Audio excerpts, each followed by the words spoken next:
하나님 말씀 함께 보겠습니다. 하나님 말씀은 신명기 28장 1절에서 19절까지입니다.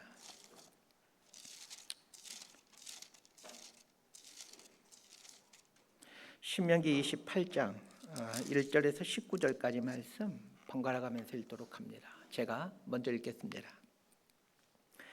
내가 내 하나님 여호와의 말씀을 삼가 듣고 내가 오늘 내게 명령하는 그의 모든 명령을 지켜 행하면 내 하나님 여호와께서 너를 세계 모든 민족 위에 뛰어나게 하실 것이라.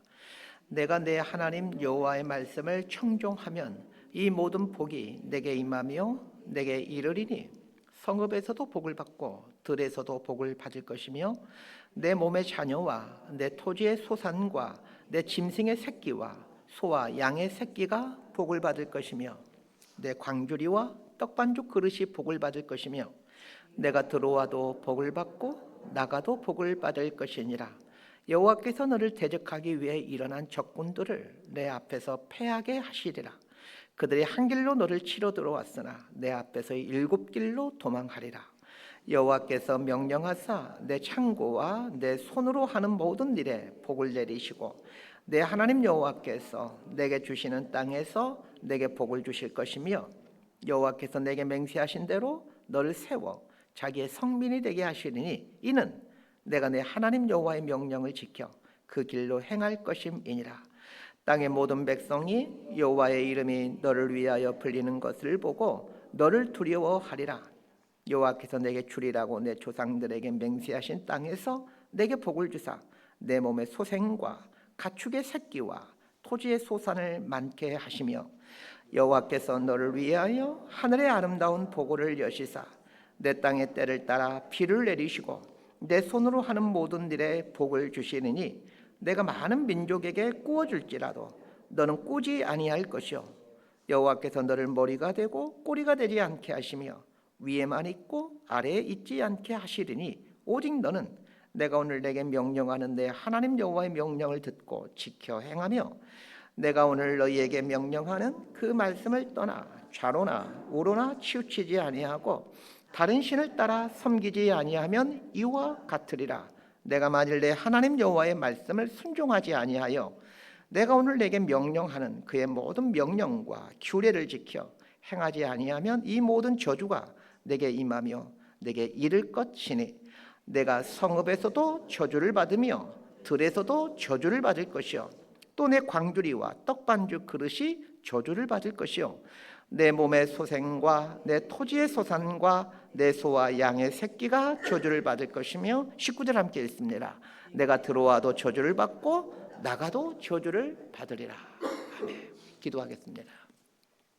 하나님, 거룩한 주일 하나님 앞에 예배함이 귀하기에 모든 것들 겸손히 내려놓고 하나님께 발걸음을 돌립니다. 하나님을 바라볼 때에 하나님의 생명의 그 능력이 우리 안에 충만히 임하게 하여 주시고 하나님의 진리가 우리 삶에 충만히 임할 수 있도록 은혜를 내려 주옵소서. 예수님 이름으로 기도드리옵나이다. 아멘. 한자를 하나 공부하겠습니다. 보일시자이죠. 이 보일시자는 제단의 모습을 본뜬 글자입니다. 위에 있는 저 한일자는 신을 뜻하고 아래에 있는 부분은 제사상, 제단 이런 걸 뜻하는 글자입니다. 조금 더 설명하면 위에 있는 한일자는 신, 하나님을 뜻하고 아래에 있는 글자는 이 제사를 드리는 인간을 뜻합니다. 하나님과 인간이 만나는 자리를 뜻하는 말이 이 보일시입니다. 조금 더 깊이 설명하면 하나님이 계시는 곳 플러스 인간의 예배가 만나는 곳이라는 의미로 하나님께서 당신을 계시하시고 인간은 하나님 앞에 나아가는 자리를 뜻하는 단어입니다. 이 시라는 글자는 우리말로 보일시인데 보인다라는 말은 드러낸다, 나타낸다라는 뜻입니다. 인간이 예배를 통해 하나님 앞에 나아갈 때 하나님은 당신을 드러내신다 이렇게 의역할 수 있습니다.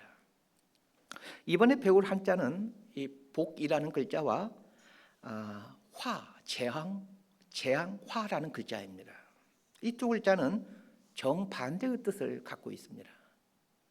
그런데 공통점이 있습니다. 저 복자와 화자가에서 공통점을 한번 찾아보시길 바랍니다. 보일시, 아까 위에서 보일시자 설명했잖아요. 보일시라는 글자가 공통으로 들어간다는 것입니다. 복이라는 글자를 분해해 보겠습니다. 복은 보일시와 가득할 복자로 되어 있습니다. 이 가득할 복은 입구와 밭전자로 되어 있는데 입과 밭이 결합된 글자입니다. 먹을 것이 충분히 차 있다라는 뜻으로 부족함 없음, 안정됨, 삶이 균형 있게 채워짐, 이런 의미입니다. 그러니까 이 복이라는 글자를 해석하면 하나님 앞에서 부족함이 없음, 하나님 앞에서 안정됨, 하나님 앞에서 균형 있게 채워진 상태, 이렇게 해석할 수 있습니다. 제가 복이 무엇입니까? 라고 물으면 여러분은 하나님 앞에 균형 있게 채워진 상태입니다, 이렇게 답변하시면 됩니다. 해보겠습니다. 복이 무엇입니까? 다시 한번 하겠습니다. 복이 무엇입니까? 복은 하나님 앞에 균형 있게 채워진 상태입니다. 자, 이번에는 복의 반대말인 화, 재앙화라는 글자를 보겠습니다. 이 화라는 글자는 역시 보일 시자와 이 삐뚤어진 와 혹은 삐뚤어진 괴라는 글자입니다. 이 글자를 한번 보겠습니다. 이 화라는 글자를 해석하면 하나님 앞에서 삐뚤어진 상태라고 할 수 있습니다. 자, 제가 저주, 화가 무엇입니까? 또 물을 겁니다.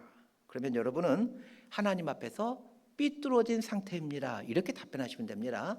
자, 저주, 화가 무엇입니까? 다시 한번 하겠습니다. 저주, 화가 무엇입니까? 하나님 앞에서 삐뚤어진 상태입니다. 수천 년 전 중국에서 한자가 만들어질 때 하나님 앞에 이 복을 하나님 앞에 균형 있게 채워진 상태, 이렇게 정의했지만 사람들은 복을 재산이 많거나 출세하는 것을 뜻하는 단어로 오용해 왔습니다. 화라는 단어도 마찬가지입니다. 하나님 앞에서 삐뚤어진 상태라고 정의하면서 글자를 만들었건만 화, 저주를 재산이 없거나 출세하지 못한 것, 건강하지 못한 것과 같은 이런 의미로 오용해서 사용하고 있습니다. 위에서 복과 화에 대한 한자를 살펴보았는데 복과 화는 모두 하나님과 관련되어 있다는 것을 배웠습니다. 복이란 하나님과 바른 관계를 맺을 때 하나님께서 주시는 안정과 균형, 질서를 의미하고, 화란 하나님과 삐뚤어진 관계를 맺을 때 주어지는 불안정과 깨어짐을 의미합니다. 그런 의미에서 하나님과 바른 관계를 맺고 또 하나님을 바르게 믿게 되면 반드시 복을 받습니다. 여기서 말하는 복이란 위에서 설명드린 것처럼 하나님 앞에 균형 있게 채워진 상태입니다.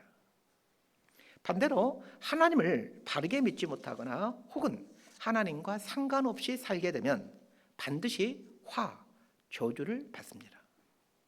여기서 말하는 화, 저주란 하나님 앞에 삐뚤어진 상태가 만든 불안정과 깨어짐을 말합니다. 우리는 돈이 많은 사람을 부자라고 하면서 복받은 사람이라고 말합니다. 돈이 많고 적음에 따라 복과 저주를 말하지만 그것은 틀린 표현입니다. 하나님과 바른 관계를 맺음으로 하나님이 주신 돈이면 복이지만 하나님과 삐뚤어진 관계를 맺음으로 소유하게 된 돈이라면 저주의 돈이 됩니다. 이 개념을 분명히 갖고 있어야 건강한 기독교 신앙을 가질 수 있고 성경이 말하는 복과 저주를 바르게 이해하게 됩니다. 복이 무엇입니까? 한 1분밖에 안 된 것 같은데 다시 복이 무엇입니까?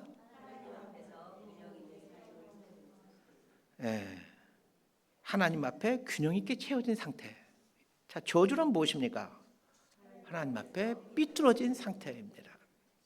하나님을 믿는 사람이든 믿지 않는 사람이든 동양 사람이든 서양 사람이든 남자든 여자든 누구나 공통적으로 원하는 것이 있습니다. 복을 받고 싶어 하는 것입니다.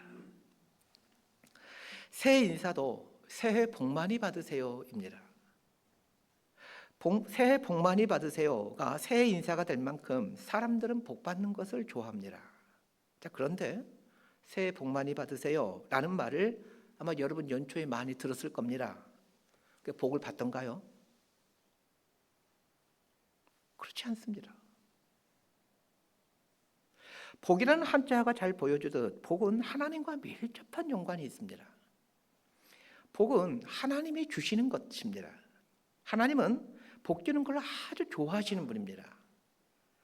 복 주시는 것을 얼마나 좋아하는지 성경 말씀 몇 구절을 보려고 합니다. 하나님께서 최초의 인간인 아담과 하와를 창조하시고 그 아담과 하와에게 가장 먼저 주신 것이 있습니다. 창세기 1장 27절과 28절 함께 읽겠습니다. 시작. 하나님이 자기 형상 곧 하나님의 형상대로 사람을 창조하시되 남자와 여자를 창조하시고 하나님이 그들에게 복을 주시며 하나님이 그들에게 이르시되 생육하고 번성하여 땅에 충만하라 땅을 정복하라 바다의 물고기와 하늘의 새와 땅에 움직이는 모든 생물을 다스리라 하시니라. 하나님께서 아담과 하와를 창조하신 후 창조된 아담과 하와에게 가장 먼저 주신 것이 무엇입니까? 복입니다. 이 말은 하나님께서 사람에게 가장 주시고 싶어 하는 것이 복이라는 말입니다. 하나님이 가장 좋아하시고 가장 원하시는 일이 이 복을 주는 것입니다. 하나님께서 아담과 하와를 창조하신 후 가장 먼저 하신 일이 아담과 하와에게 복을 주신 일이었지만 아담과 하와가 죄를 짓습니다. 죄에 대한 성경적인 정의는 하나님과 어긋난 관계 맺음입니다. 즉 하나님과 삐뚤어진 관계를 맺고 사는 것이 죄입니다. 그리고 하나님과 삐뚤어진 관계를 맺고 살 때 주어지는 상태가 저주, 화입니다. 아담과 하와가 죄에 빠지게 되었고 아담과 하와의 자녀들도 자동적으로 하나님과 삐뚤어진 관계를 맺고 삽니다. 하나님과 삐뚤어진 관계를 맺으며 저주의 인생을 살고 있는 인생들을 구원하기 위해 한 사람을 샘플로 택하십니다. 그 사람이 아브라함입니다. 아브라함의 이야기는 사람이 어떤 과정을 통해 하나님의 구원받는 백성으로 또 하나님이 주시고자 하는 복을 받아가는 사람으로 되어가는가를 말해줍니다. 자, 하나님께서 아브라함을 택하시면서 또 가장 먼저 하신 말씀이 어떤 말씀인지 보십시다. 창세기 12장 2절 말씀 함께 읽습니다. 시작. 내가 너로 큰 민족을 이루고 내게 복을 주어 내 이름을 창대하게 하리니 너는 복이 될지라. 죄에 빠진 인간을 구원하기 위해 아브라함을 구원의 샘플로 선택하시는데 아브라함을 선택하시면서도 또 가장 먼저 하신 말씀이 복을 주겠다라는 말씀이었습니다. 하나님 앞에서 삐뚤어진 상태로 살아가는 즉 저주를 받으며 살고 있는 인간들을 구원하기 위해 구원의 샘플로 아브라함을 선택하셨는데 아브라함을 부르시면서 가장 먼저 하신 말씀이 복을 주겠다라는 말씀이었습니다. 하나님 이렇게 복 주시길 좋아하시고 기뻐하십니다. 하나님께서 인간을 구원하시기 위해 예수님을 이 땅에 보내십니다. 예수님은 하나님의 아들이시지만 하나님의 본체이십니다. 하나님의 본체이신 예수님이 공생애를 시작하시면서 가장 먼저 하신 설교가 산상수훈입니다. 우리는 팔복이라고 얘기를 하죠. 이 산상수훈이 어떤 말로 시작하는지를 한번 보겠습니다. 마태복음 5장 3절 말씀 함께 읽습니다. 시작. 심령이 가난한 자는 복이 있나니 천국이 그들의 것이며. 마태복음 5장 3절부터 10절까지 팔복이 나오는데 시간 관계상 팔복 전체를 읽지 않고 가장 앞에 나오는 한 구절만 읽었습니다. 하나님의 본체이신 예수님이 공생을 시작하시면서 가장 먼저 이 땅에 하신 선포가 복이 있나니라는 선포입니다. 제가 무슨 말 하려고 하는지 아시겠죠? 하나님도 예수님도 복 주시기를 간절히 원하신다라는 말입니다.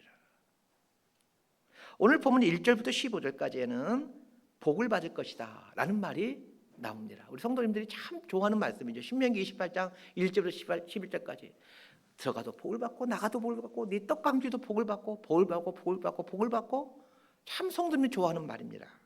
자, 그런데 16절부터 68절까지는 저주를 받을 것이다 라는 내용입니다. 성도님이 별로 좋아하지 않는 내용이죠. 자, 묻습니다. 16절부터 68절까지 어마어마한 분량으로 나오는 저주를 받을 것이다 라는 말은 저주받으라 라는 말입니까? 아니면 이렇게 하면 저주를 받게 되니 저주를 선택하지 말고 복을 선택하라 라는 말입니까?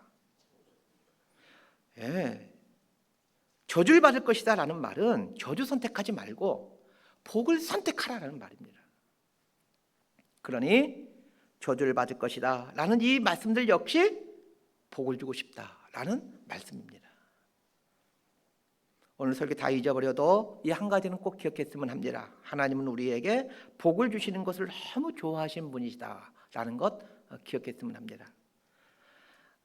좋아하는 정도가 아니라 하나님은 간절히 원하십니다. 정말 복을 주고 싶어 하십니다. 여기서 질문이 생기죠. 목사님 말씀대로라면 하나님은 복을 주시는 것을 너무나도 좋아하시고 간절히 원하시는데 왜 나에게는 복을 주지 않는 것일까요? 이런 질문이 생기게 되죠. 하나님이 이렇게 복 주기를 좋아한다는데 왜 나한테는 복을 안 주는 겁니까? 이게 사실 가장 우리가 하고 싶은 질문 아닐까요? 이에 대한 답을 말씀드리겠습니다. 하나님께서 사람에게 복이 여기 있다 알려주십니다. 그런데 우리가 받지 않습니다. 엄밀히 말하면 하나님은 복과 저주를 보여주시면서 선택하라고 하지 내가 원하지도 않는데 강제적으로 복을 내 주머니에 쑤셔 넣는 분이 아닙니다. 즉 복은 하나님이 주시지만 주시는 복을 받을 건지 받지 않을 건지는 내가 선택하는 겁니다. 문제는 사람들이 복을 좋아하지만 복을 선택하지 않는다는 것입니다. 복을 좋아하는데 복을 선택하지 않는 기이한 현상이 발생합니다. 신자들은 복 좀 달라고 눈물을 흘리며 기도하지만 아이러니하게도 복을 선택하지 않습니다. 그러면 왜 그토록 복 받기를 원하면서 복을 선택하지 않고 저주를 선택하는 걸까요? 그 이유를 말씀드릴게요. 복과 저주는 내 손이 닿을 만한 아주 가까이에 두질 않고 좀 멀리 떨어진 곳에 두십니다. 복과 저주가 내 손을 뻗으면 딱 닿을 만한 곳에 있으면 쉽게 취할 수 있을 텐데 복과 저주는 손이 닿지 않는 곳, 좀 걸어가야 하는 거리에 떨어져 있습니다. 좀 걸어가야 하는 거리에 떨어져 있기에 복이 있는 곳까지 걸어가서 복을 취하면 되는데 중요한 것은 그 복이 있는 곳까지 가는 길이 매력이 없다는 것입니다. 반면에 저주 또한 걸어가야 하는 거리에 떨어져 있는데 그 저주까지 가는 길은 너무나도 매력적인 길이라는 것입니다. 복이 있는 곳까지 가는 길이 울퉁불퉁하고 거친 길이어서 선뜻 복이 있는 곳까지 갈 엄두가 나지 않습니다. 멀리는 복은 잘 보이질 않고 그 복까지 가는 길은 그 울퉁불퉁하고 불편한 길 이것만 보입니다. 그래서 이런 생각이 듭니다. 하나님이 나를 이용해 먹기 위해 저기에 복이 있다라고 거짓말하는 건 아닌가? 하나님이 말씀하신 복이 있는 곳을 봤더니 복은 보이질 않고 울퉁불퉁하고 작고 협소한 길만 보입니다. 그래서 사람들이 복이 있는 길 선택하지 않는 겁니다. 복이 있는 곳으로 가는 길이 얼마나 매력 없는 길인지 한번 볼까요? 신명기 28장 1절 오늘 본문 함께 보도록 하겠습니다. 시작. 내가 내 하나님 여호와의 말씀을 삼가 듣고 내가 오늘 내게 명령하는 그의 명령을 지켜 행하면 내 하나님 여호와께서 너를 세계 모든 민족 위에 뛰어나게 하실 것이라. 자, 복에 이르는 길이 있는데 그 길이 하나님 말씀을 삼가 듣는 것 그리고 하나님의 말씀을 지켜 행하는 것입니다. 하나님의 말씀을 삼가 듣는 것과 반대말이 나의 말을 듣는 것, 내 생각에 따라 사는 것입니다. 하나님의 말씀을 삼가 듣는 것이 매력적입니까? 내 생각대로 사는 것이 매력적입니까? 한번 답해 보세요. 하나님의 말씀을 듣고 하나님의 말씀대로 사는 게 매력적입니까? 내 생각대로 사는 게 매력적입니까? 내 생각대로 사는 게 매력적이죠. 우리가 원하는 게 무엇입니까? 내 생각대로 내가 하고 싶은 대로 사는데 복을 받는 겁니다. 적지 않은 신자들이 이걸 원하고 있습니다. 더 무서운 것은 어떤 교회, 어떤 설교자들은 이렇게 가르치고 있다는 겁니다. 이 복이라는 히브리어 단어가 바라크라는 단어입니다. 이 단어에 대한 설명을 그 사전에 나온 대로 제가 써왔습니다. 한번 자막을 보시기 바랍니다. 히브리어 바라크, 이 복이라는 단어가 바라크라는 단어입니다. 사전에 뭐라고 설명하고 있냐면 이 바라크라는 단어의 기본 의미, 무릎을 꿇다에서 출발. 복이라는 바라크라는 이 단어의 기본 의미가 무릎 꿇다입니다. 무릎 꿇는다라는 말은 항복한다라는 말입니다.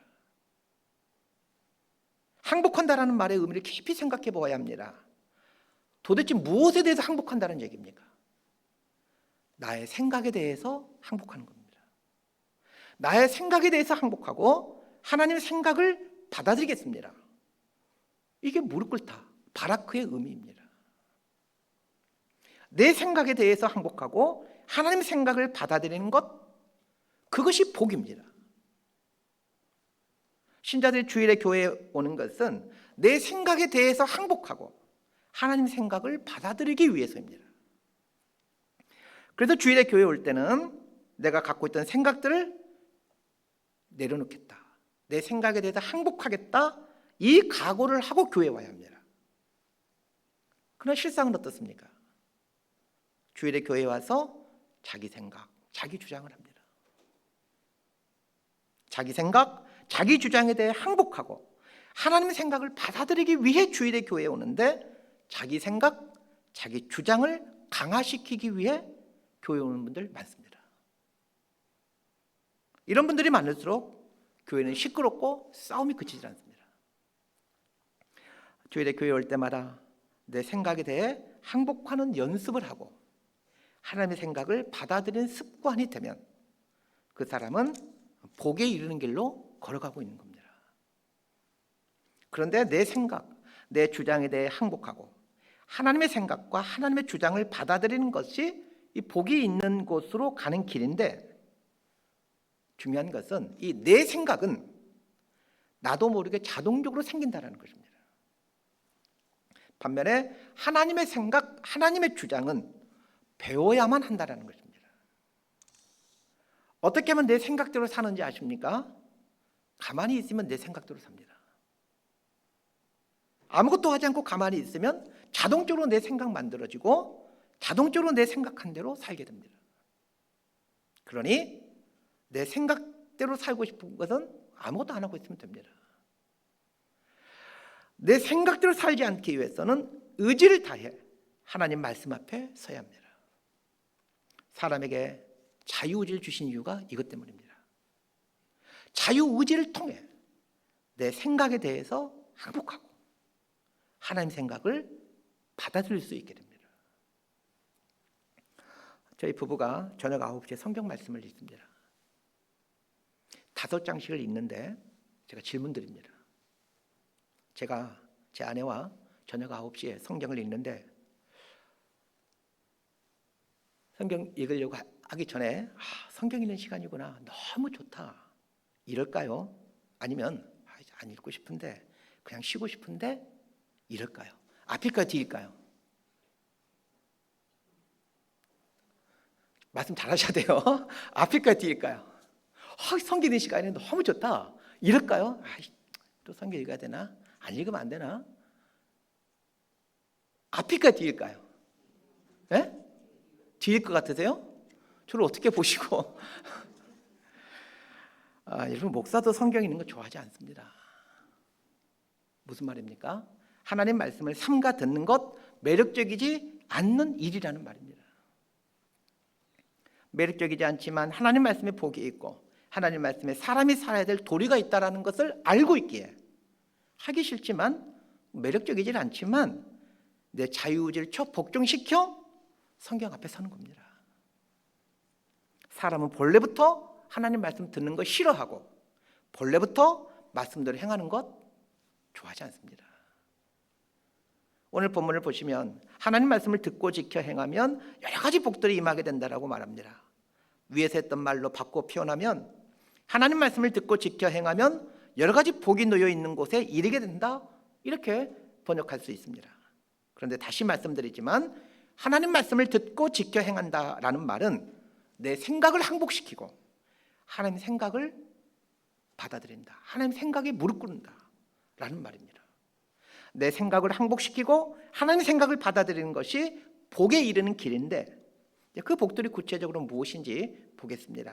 자, 3절에서 6절까지 말씀 함께 읽습니다. 시작. 성읍에서도 복을 받고 들에서도 복을 받을 것이며 내 몸의 자녀와 내 토지의 소산과 내 짐승의 새끼와 소와 양의 새끼가 복을 받을 것이며 내 강조리와 떡반죽 그릇이 복을 받을 것이며 내가 들어와도 복을 받고 나가도 복을 받을 것이니라. 3절에 보면 성읍이 나오고 들이 나옵니다. 성읍은 사람이 거주하는 곳으로 집, 가정 이런 걸 뜻하고 들은 일터, 직장, 사업장 이렇게 생각하면 됩니다. 오늘 본문 말씀에 의하면 하나님 말씀을 듣고 지켜 행하면, 즉 내 생각 무릎 꿇고 항복하고 하나님 말씀을 받아들이게 되면 이런 말이죠. 가정에서도 복을 받고 직장에서도 복을 받고 자녀도 복을 받고 재산에도 복을 받고 들어와도 복을 받고 나가도 복을 받게 된다라고 말하고 있습니다. 이 모든 복들은 서두에서 말씀드린 복에 대한 정의처럼 하나님 앞에 균형 있게 채워진 상태입니다.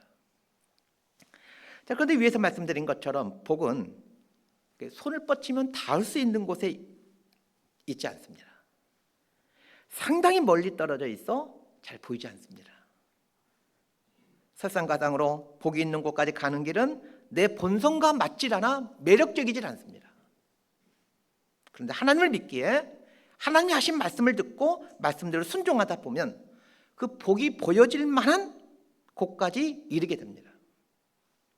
그리고 온전하지는 못하지만 복이 있는 곳에 가까이 올수록 복의 부스러기들이 보입니다. 가정도 편안해지는 것 같고 하는 일도 잘 되는 것 같고 자녀들도 큰 말썽 없이 성장하는 것 같고 재산도 조금씩 많아져 가는 것 같고 이런 복의 부스러기들이 내 손에 잡혀집니다. 복의 부스러기들이 내 삶에 펼쳐지면 하나님 말씀을 듣는 것이 예전보다 어렵지 않게 되고 하나님 말씀에 순종하는 것도 예전보다 어렵지 않게 됩니다. 이런 과정을 겪으면서 보다 온전하게 하나님 말씀에 순종하게 되고 하나님 말씀에 순종하게 되었을 때 하나님이 주시고자 하는 온전한 복 앞에 이르게 됩니다. 그렇다고 오늘 본문에서 말하고 있는 여러 가지 모양의 복들이 한 곳에 모여 있는 것이 아닙니다. 경험상으로 봤을 때 하나씩 떨어져 있는 것 같습니다. 아브라함을 보십시오. 하나님께서 아브라함을 부르시면서 복을 주겠다라고 말씀하셨습니다. 아브라함에게 주겠다고 한 복을 보면 큰 민족을 이루는 복도 있고 이름이 창대하게 하는 복도 있고 자녀가 잘되게 하는 복도 있고 재산이 많아지게 하는 복도 있습니다. 그런데 이 모든 복들이 한 곳에 모여 있지 않습니다. 하나님 말씀에 순종해 가자 어느 순간 자녀를 얻게 되는 복, 자녀를 주시는 복이 있게 되고 말씀에 순종해 가자 어느 순간 이름이 창대하게 되는 복이 주어지고 말씀에 순종해 가자 또 어느 순간 큰 민족을 이루는 복이 주어집니다. 오랜 시간을 두고 하나씩 나타납니다. 왜 복이 한 곳에 모여 있지 않고 띄엄띄엄 있는 것일까요? 띄엄띄엄 있어야 하나님 말씀에 순종해 가면서 내 삶의 방식과 삶의 체질이 하나님 말씀에 순종하는 방식과 체질로 바뀌어 가기 때문에 그렇습니다. 우리 안에는 하나님 말씀과 반대로 살고자 하는 강력한 본성이 있습니다. 하나님 말씀과 반대로 살고자 하는 강력한 본성을 죄성이라고 표현합니다. 하나님 말씀과 반대로 살고자 하는 이 강력한 본성이 있는데 하나님 말씀과 반대로 살고자 하는 이 강력한 본성을 하나님 말씀에 순종하는 체질로 만들어가는 게 쉬운 게 아닙니다. 계속해서 하나님 말씀을 듣고 계속해서 말씀에 순종하는 방향으로 걸어가면서 천천히 점진적으로 나도 모르게 거역하는 본성이 하나님 말씀에 순종하는 체질로 변해갑니다. 이것이 하나님 백성이 되어가는 모습입니다. 성숙한 하나님 백성의 모습이란 하나님을 거역하고자 하는 강력한 본성이 상당히 사그라져 있는 모습이고, 하나님 말씀을 듣는 것, 하나님 말씀에 순종하는 것에 큰 저항이 없는 모습입니다. 내가 하나님의 백성으로 얼마만큼 성화되었는가를 알기를 원하시는 분들이 있다면, 내 안에 하나님께 거역하는 이 강력한 본성이 얼마나 사그라져 있는가를 보면 되고, 하나님 말씀을 듣고 말씀에 순종하는 것에 저항감이, 이 저항감 누구나 다 있습니다. 이 저항감이 얼마나 약해져 있는가를 보면 틀림없습니다. 그리고 분명하게 말씀드릴 수 있습니다.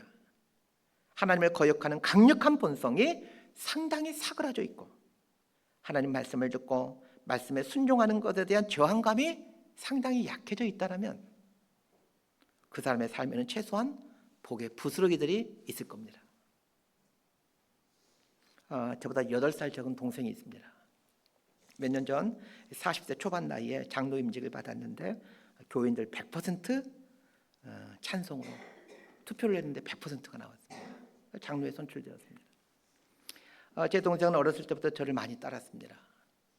부모님이 농사 짓느라 자녀를 돌볼 여력이 없었기에 제가 주로 동생을 돌봐야 했습니다. 동생이 한두 살, 두세 살 정도 됐을 때 아장아장 걸을 때쯤이었을 겁니다. 어린 아이들이 그렇듯 걷는 게 잘 좀 불편하죠. 아이들은 동생들을 업어달라고 하는 겁니다. 그래서 어디를 갈 때마다 동생을 업고 다녔는데, 저도 한 10살 정도밖에는 먹지 않았기에 아이를 업고 다니는 게 쉬운 일은 아니었습니다. 밖에 나갔다가 집에 올 때면 업어달라고, 집까지 업고 가려고 떼를 쓰는데 제가 꾀를 내었습니다. 얼른 뛰어가서 10m쯤 앞으로 가서 쪼그리고 앉습니다. 무슨 뜻입니까? 여기까지 오면 업고 갈 거야, 이런 뜻이죠. 그럼 동생이 기대를 갖고 아장아장 걸어서 저 있는 데까지 옵니다. 그럼 저한테 가까이 오면 저는 또 얼른 일어서 가지고 앞으로 가서 쪼그리고 앉습니다. 여기까지 오면 업고 갈 거야, 이런 뜻이죠. 그럼 동생이 옵니다. 그럼 또 10m쯤 가서 쪼그리고 앉습니다. 그럼 또 저 있는 데까지 옵니다. 가까이 오면 또 일어서 또 저만큼 갑니다. 이렇게 하다 보면 어느새 집 앞까지 다 옵니다. 그러면 집까지 한 50m 남겨놓고 내 동생 업고 집에 갑니다. 나 편하려고 그렇게 했는데 곰곰이 생각해 보니까 그 아장아장 걷는 어린아이는 이런 과정을 거치면서 다리에 힘이 생기고 근육이 생겨 잘 걸을 수 있게 됩니다. 몸의 체질이 바뀌어가게 됩니다. 하나님께서 당신의 백성들의 삶을 이끌어 가시는 모습이 꼭 이렇습니다. 지난 세월 뒤돌아보니까 제가 다른 사람들보다 아주 조금 잘한 게 있습니다. 하나님 말씀 들으려고 하고 하나님 말씀에 순종하려고 하는 겁니다. 그렇게 수십 년을 살다 보니까 오늘 본문에서 말하는 이런 복을 받은 건 아니지만 복의 부스러기들을 경험하는 것 같습니다. 복의 부스러기들을 경험하면 달라지는 게 있습니다. 조금만 더 가면 오늘 본문에서 말하고 있는 이런 복들 있겠구나, 이런 소망이 생긴다는 겁니다. 그래서 저는 나이 드는 게 참 좋습니다. 오늘 본문 말씀에 나오는 이런 복들이 노년의 제 삶에 주어질 것을 믿기 때문입니다.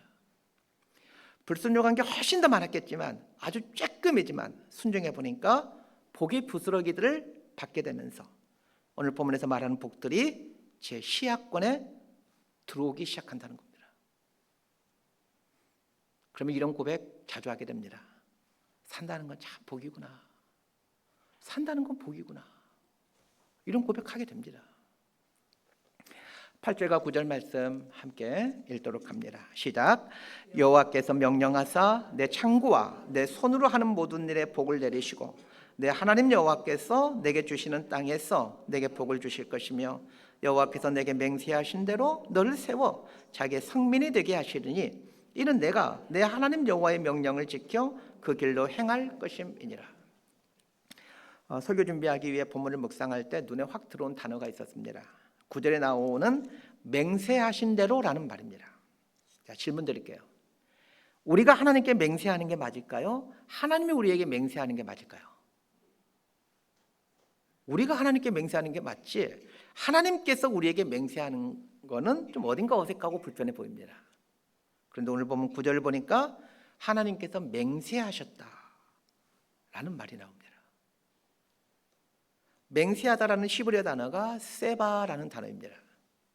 이스라엘 지역 중에 부엘세바라는 곳이 있는데, 이 부엘세바라는 말의 부엘은 우물이고 세바는 맹세 혹은 7이라는 숫자를 뜻하는 단어입니다. 이 부엘세바라는 말은 맹세의 우물 혹은 7개의 우물이라는 뜻입니다. 히브리어에서 7이라는 숫자는 완전수인데, 이 구약의 히브리 사회에서 무엇인가를 맹세를 해야 할 때 7번을 약속하거나 혹은 7번 제물을 드리거나 혹은 7번의 의식을 취했다라고 합니다. 그래서 맹세라는 말은 자신의 존재를 걸고 약속한다라는 것을 뜻합니다. 쉽게 말해 목숨을 담보로 걸고 약속하는 것, 이게 세바, 맹세입니다.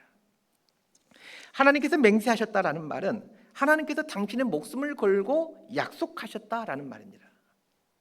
하나님께서 당신의 목숨을 걸고 약속하신 거라면 반드시 지켜질 겁니다. 하나님께서 당신의 목숨을 걸고 약속한 거라면 분명 확실할 것일 텐데, 여기에 투자하는 게 지혜로운 일 아닐까요? 그러면 하나님이 당신의 목숨을 걸고 약속하신 것이 무엇인지를 보십시다. 이스라엘 백성들을 하나님의 택한 백성으로 삼으신 후 하나님의 명령을 지켜 행하게 하신 후 약속한 복을 받도록 하겠다는 겁니다. 쉽게 표현하면 내가 너희들 내 백성으로 택해서 내 명령에 순종하는, 내 말에 순종하는, 그리하여 내가 약속한 그 복들 꼭 받게 하고 말 거야. 내 목숨을 걸고 너희들 그렇게 만들 거야. 이런 뜻입니다. 하나님께서 당신의 택한 백성들을 반드시 이렇게 만들어 가시겠다라는 겁니다. 하나님 말씀에 순종하는, 그래야 하나님 말씀에 순종함으로 복을 받게 하는 사람으로 반드시 만들어 가겠다라는 겁니다.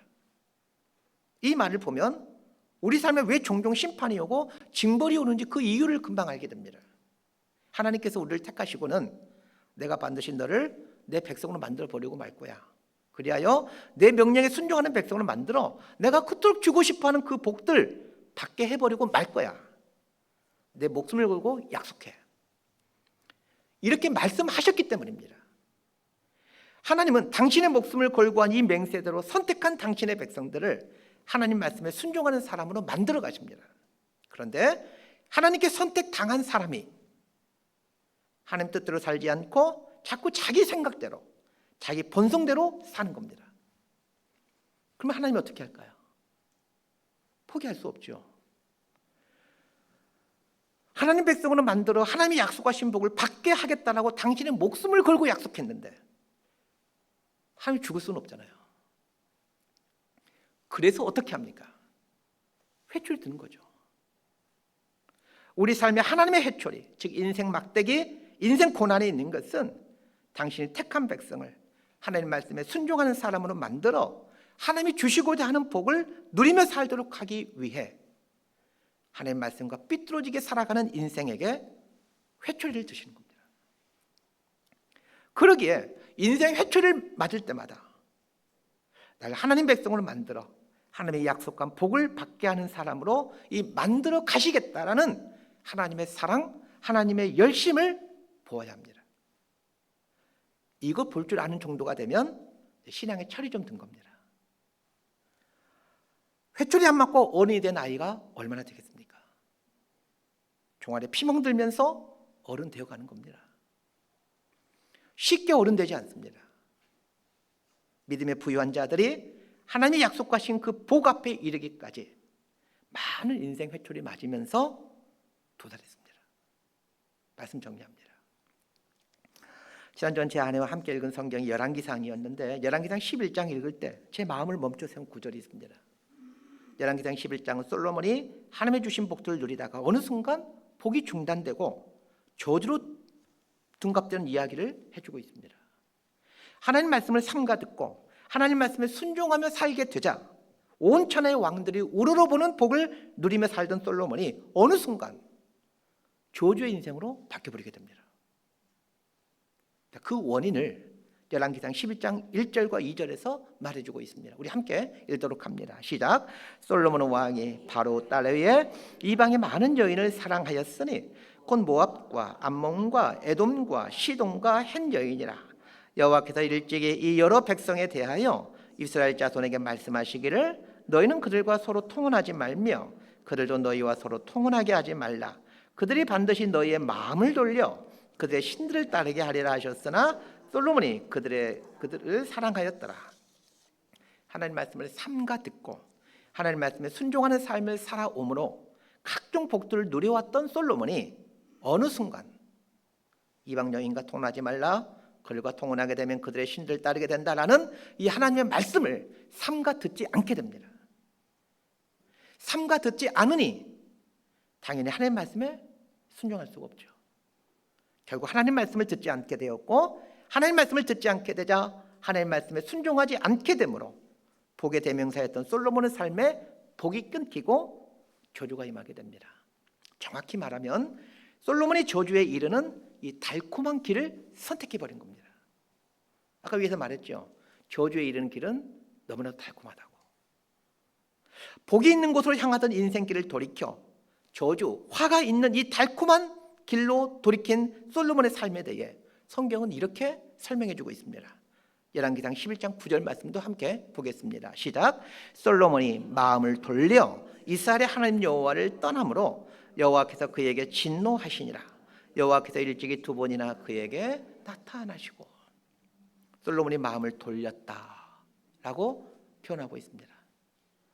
역사상 가장 지혜로운 사람이라는 평가를 받았던 솔로몬 같은 사람도 그 복을 향하는 길에서 돌이켜 저주로 향하는 길로 향해버리고 맙니다.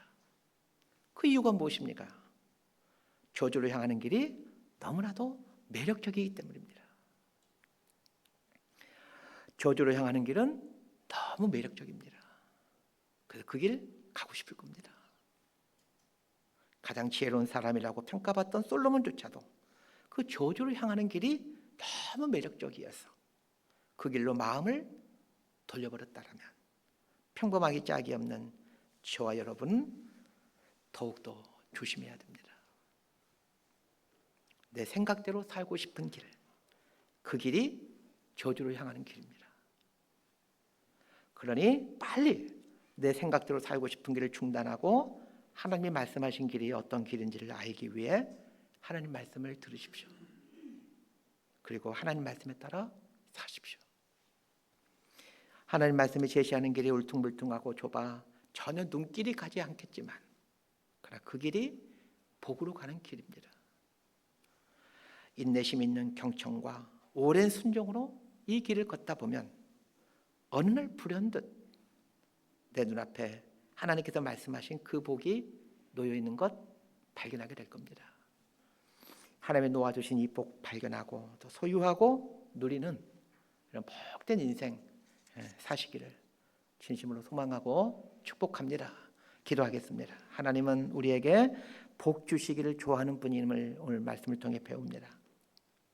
우리 인생 저 앞에 복을 주시고는 복이 있는 곳까지 와서 가져가라 하십니다. 그러나 복이 있는 곳까지 가는 길이 참으로 매력적이지 않는 길이라는 것을 말씀을 통해 배웁니다. 우리의 악한 본성은 하나님 말씀을 듣는 것도 싫어하고 순종하는 것은 더더욱 싫어합니다. 하나님 말씀을 싫어하고 내 생각대로 살고 싶어하는 이 악함이 가득 차 있음을 인정하고 회개합니다.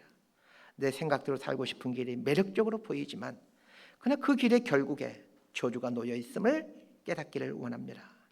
하나님이 주신 자유의지를 초복종시켜 하나님 말씀 앞에 무릎 꿇리고 귀를 열어 하나님 말씀을 듣는 습관을 만들어가게 하옵소서. 그리하여 하나님이 약속하신 복으로 날마다 가까이 나아가는 인생이 되게 하여 주옵소서. 우리에게 주어진 이 인생 기한이 복으로 가까이 가는 기회임을 늘 잊지 않고 하루하루를 살아가게 하여 주옵소서. 예수님 이름으로 기도드리옵나이다.